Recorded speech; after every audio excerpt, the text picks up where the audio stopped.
Hello everyone, today we'll be looking at the examination of the cranial nerves.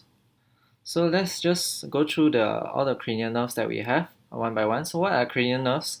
Um, these are cranial means in your head.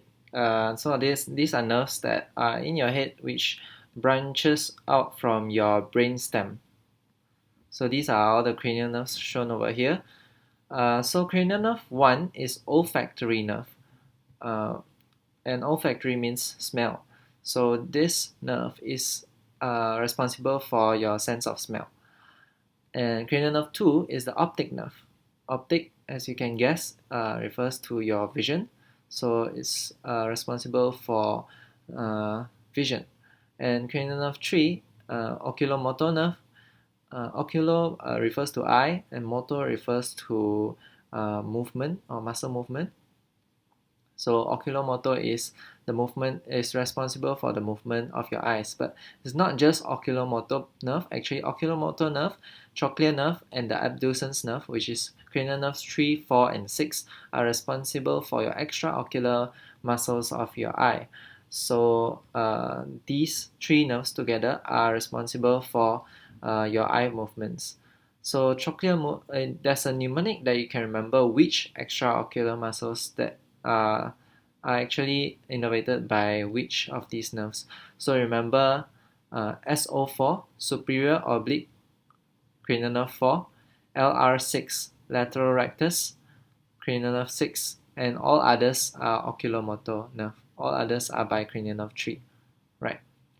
So we've covered these three. Now we move on to trigeminal nerve, which is cranial nerve number 5.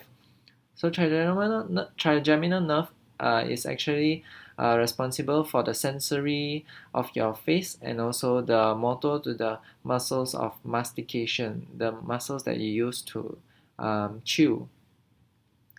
And also the trigeminal nerve actually has three branches. So 5.1, 5.2, and 5.3, which supplies different levels of the face. You will see that later. And then we've done abducens. Now we're moving on to cranial nerve 7, which is facial nerve. Facial nerve is actually responsible for the motor to the facial muscles, for your muscles of expression, and also sensory to the anterior 2/3 of the tongue, which is responsible for your sense of taste. Sorry for the typo, this is supposed to be 8. Cranial nerve 8 is vestibulocochlear nerve, which is responsible for the vestibular system and the cochlear system. So vestibular system is responsible for your sense of balance, and cochlear is where your sound waves are transmitted to your nerves. It's a fluid chamber, your cochlea. So vestibulocochlear nerve is responsible for hearing and balance. So many typos. This is supposed to be cranial nerve 9, which is glossopharyngeal nerve. It's not 11, it's 9. Glossopharyngeal nerve is responsible for your pharynx and soft palate, together with the vagus nerve as well. But vagus nerve has other functions, such as the parasympathetic towards your heart, your stomach, your heart and your stomach. Yeah, so these are other functions of the vagus nerve, but in examination of the cranial nerve, we don't actually test for those other functions.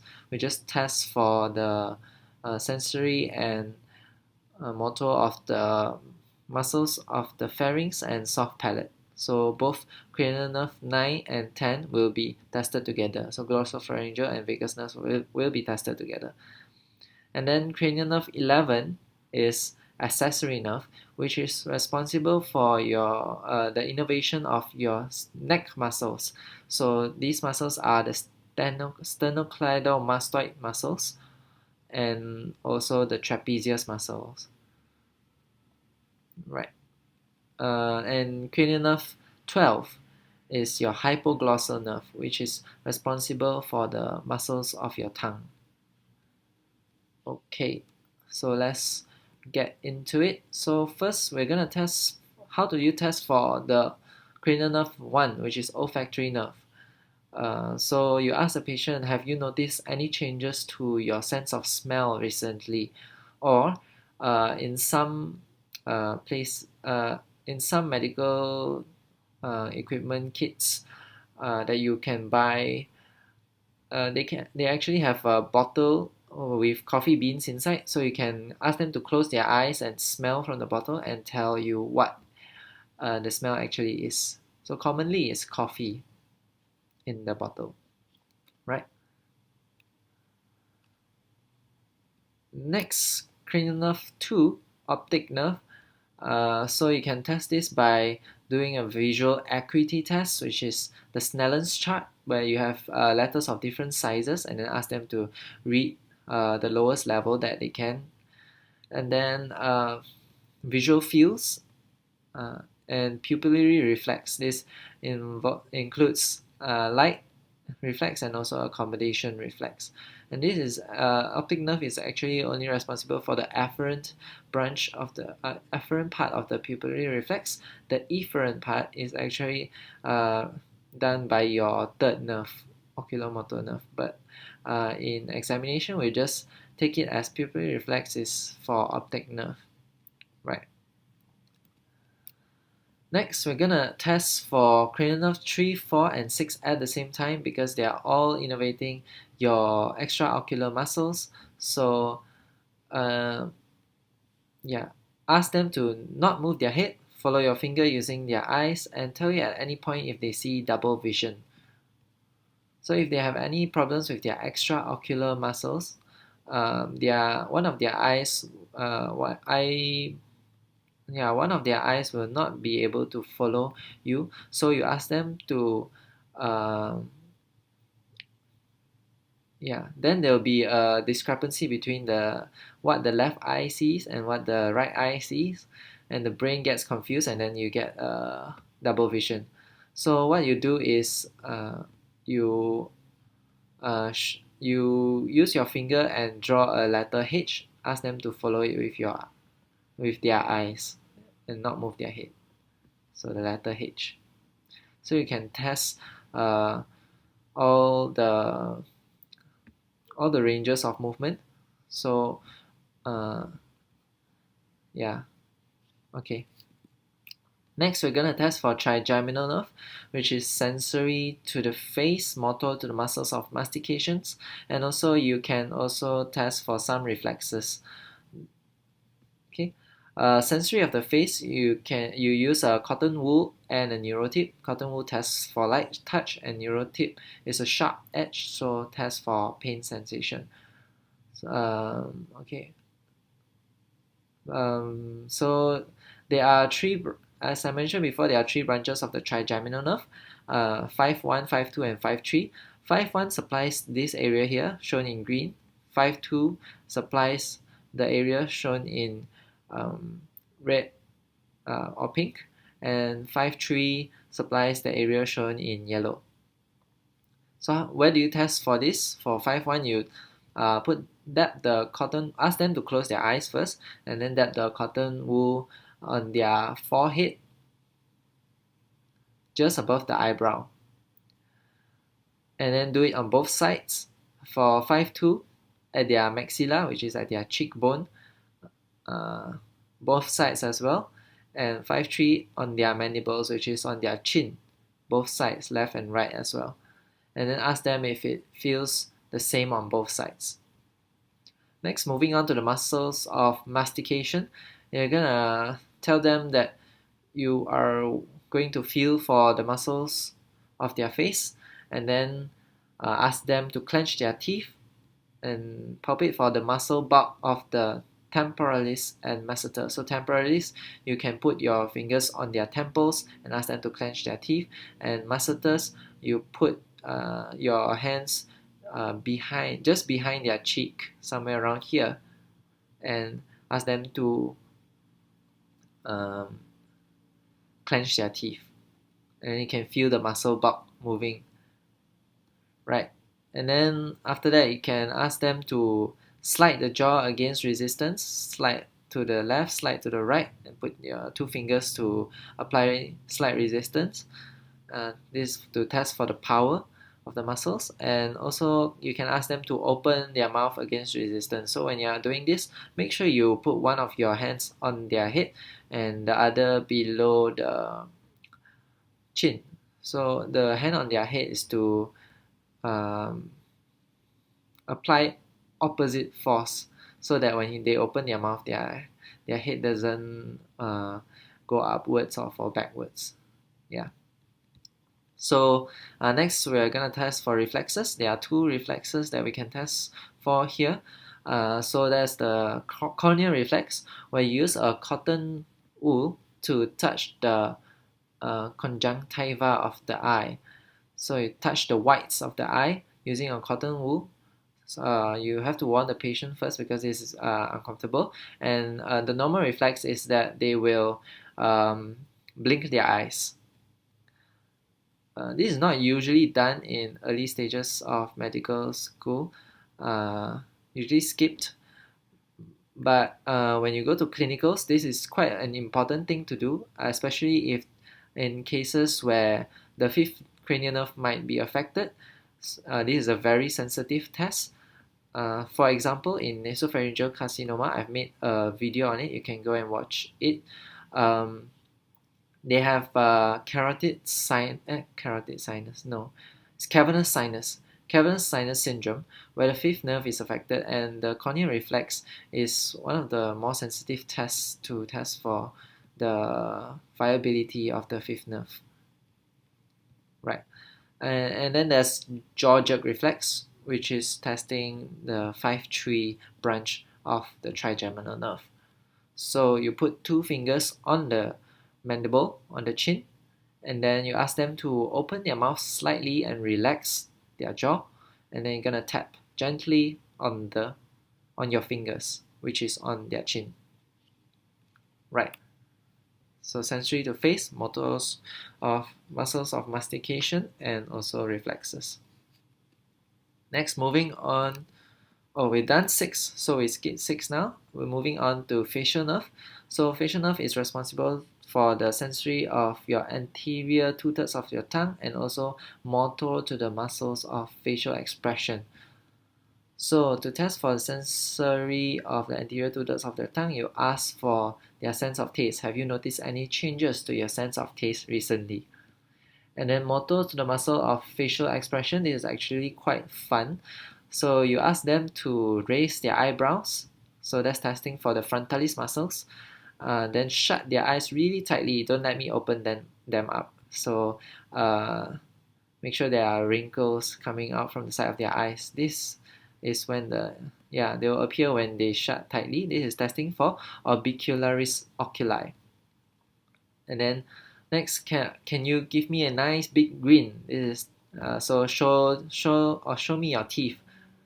And this is testing for levatus and depressors of the mouth. And lastly, can you blow your cheeks out and don't let me deflate them? And then you're gonna press on their cheeks gently. This is testing for the buccinators. So at the same time that you are testing for the buccinators, you can actually test for the strength of the soft palate, which is actually where the cranial nerve 9 and 10 is affected. So while they're blowing their cheeks out, you can ask them to hold their breath and then put your hand in front of their nose, just under their nose, to feel if any air escapes. So if air escapes from their cheeks, that means that they have a weak soft palate. Right. Next, we're gonna look at the vestibulocochlear nerve, which is cranial nerve number 8. So how do we test for vestibulocochlear nerve? So if you remember, vestibulocochlear nerve is responsible for your hearing and also your balance. So hearing, you can do whisper test, or I've seen this done by clinically by a doctor in a hospital. So you can also rub your fingers just beside their ear, and ask if they hear it. Then you do it on the other side and ask them if it's the same on both sides. Right. Whisper test you can do from 60 cm distance and 30 cm distance. Uh, don't really have to be that exact, but in OSCE, you're following the sequence quite rigidly. Right. Um, yeah, whisper test. Okay, I'll just go through it really quickly. So whisper test, you actually just stand a distance, usually an arm span is about 60 centimeters away from the patient and whisper a word or a number and ask them to repeat back to you. Do it on both sides, from slightly behind the patient and to one side. At the same time, you should ask them to rub the tragus of the other ear so that the hearing only comes from uh, one side of the ear. So that's why I think the rubbing the fingers is actually more useful. It is a bit troublesome, cumbersome. Right. Next, you have the Rinne's test and the Weber's test. For Rinne's test, you use, okay, for Rinne's and Weber's test, right, you have to pick the correct tuning fork. So in medical school, there are actually around usually about 2 or 3 tuning forks, and the correct one to use is actually the shortest one, which is the 512 hertz one, if I'm not mistaken. That's for hearing. The long one, which is the low frequency 100 plus hertz, 100 something, 128 if I'm not mistaken. That's for vibration sense. So for hearing, make sure you use the high frequency one, which is the shorter one. Right, so for Rinne's test, you're going to test the difference between air conduction and bone conduction on each ear. And then for Weber's test, you're going to test, you're going to put the tuning fork in the middle of their forehead and ask them if it's louder on any side or is it the same on both sides, or is it coming from the middle, which is the same meaning as same on both sides, right? And then from the combination of Rinne's test and Weber's test, you can actually know whether it's a conductive hearing loss or sensory neural hearing loss, right? And then testing for the vestibular part of vestibulocochlear nerve, you're going to do Rhomberg's test and also nystagmus. Rhomberg's test is when you ask the patient to put their feet together and close their eyes and stand still. At the same time, you're going to put your hands around the patient, not really hugging the patient, but just in case they fall. So one hand in front and one hand behind the patient. And if Rhomberg's test is positive, means that they have a problem with their vestibulocochlear nerve or even their cerebellum, and they will sway and fall down. So that's why you have to put your hands to support them just in case. And then for nystagmus, you are going to ask them to follow your finger movements lateral to the left to the right and up and down, and see if it triggers repetitive jerking of the eyeballs, how to say, sideways or up and down, repetitive movement of the pupils. So that's nystagmus. Right. So we've done cranial nerve 8, now we're moving to 9 and 10. So I've mentioned before that we're going to do 9 and 10 together because the glossopharyngeal nerve and the vagus nerve both are responsible for muscles, motor and sensory of the pharynx and soft palate. So you can remember this by remembering the mnemonic ABC gap. So A stands for say ah. A stands for ah. Say ah, and then you're gonna look into their mouth with a pen torch and observe for deviation of the uvula. So if the uvula is deviated to one side, so you can remember which side is the site of lesion by remembering the action of the uvula, the muscles supply, the muscles of the uvula. So the muscles of the uvula is actually responsible for contracting, so pulling the uvula upwards. So if it deviates to the left, so this is the right, you can see, but when you are facing the patient, so let's say this is the patient's face, this is their left, if you get what I mean.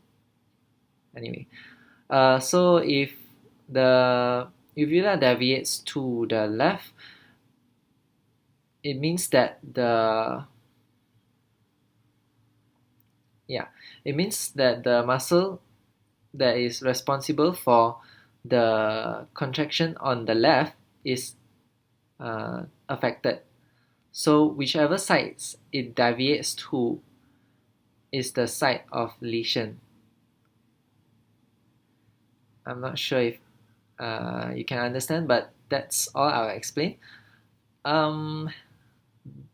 Okay, I'm going off track here. So A, B, C. A stands for R, B stands for baby hippopotamus, C stands for cough. So say R, observe uvula for deviation. Say baby hippopotamus, and this is testing the pharynx as well.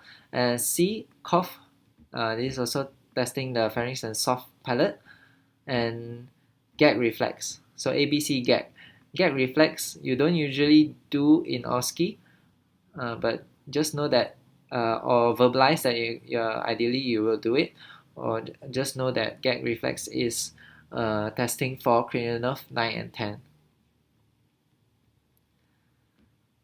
I've mentioned this when we are doing cranial nerve 7, so you can ask them to hold their breath and blow their cheeks and ask them to, and feel for air escaping through the nose.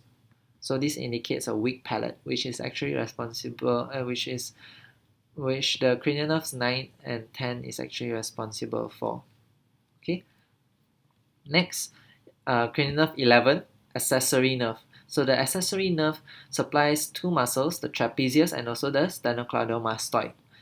So the sternocleidomastoid, ask them to turn their head to one side, and then you're going to apply resistance using your fingers, 2 fingers, and then you're going to palpate for their sternocleidomastoid bulk.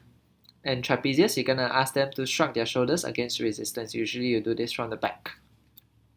And lastly, the hypoglossal nerve, which is responsible for the motor of the muscles of the tongue. And first you're going to ask them to open their mouth, and then you're going to look into their mouth with a pen torch and observe if there's any wasting of the tongue muscles or fasciculations. Then ask them to stick the tongue up and observe for deviation again, like the uvula. You can remember the sentence leaks to the site of lesion, which is easier. So if it goes to the left, so it's the left hypoglossal nerve which is affected. But I like to use the understanding of the function of the muscle. I'm not going to go into that because that would be a bit difficult to explain. Okay, so open your mouth, stick your tongue out, move tongue from one side to side, and then push the tongue against the inside of your cheeks. Don't let me push it in. It is assessing for power of the tongue muscles. And ideally, you also do a water swallow test, right? Because the tongue is involved in swallowing. And I think that's all I have for you. Thank you for watching.